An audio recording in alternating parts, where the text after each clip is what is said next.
మచిలీపట్నం దేవాదాయ శాఖ భూమి కొనుగోలుపై మాజీ మంత్రి పేర్ని నాని వివరణ ఇచ్చారు. దేవుడి భూములు దోచుకున్నామని తనపై టీడీపీ నేతలు తప్పుడు ప్రచారం చేస్తున్నారని, ఆ భూములు 2006లో వేలంలో తీసుకుంటే 2011లో సేల్ కన్ఫర్మేషన్ వచ్చింది అన్నారు.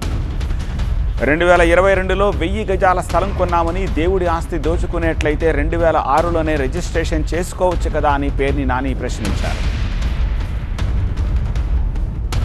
2006 ఆక్షను, 2011లో సేల్ కన్ఫర్మేషను, 2011లో రిజిస్ట్రేషన్ అయింది, 2022లో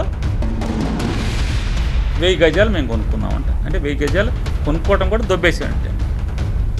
సేల్ యాక్షన్ ఎప్పుడు అంటే నేను 2006లో ఉన్నప్పుడు మొదటిసారి ఎమ్మెల్యేని, సేల్ కన్ఫర్మేషన్ 2సారి ఎమ్మెల్యే అయినప్పుడు,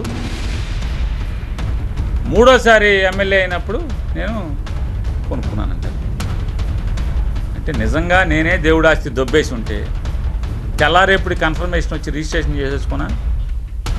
సరే, లింగం ఆనంద్ నా బినామీ అని చెప్పి ఘనమైన గోపిచంద్ గారు మంచి మాటలు చెప్తున్నారు.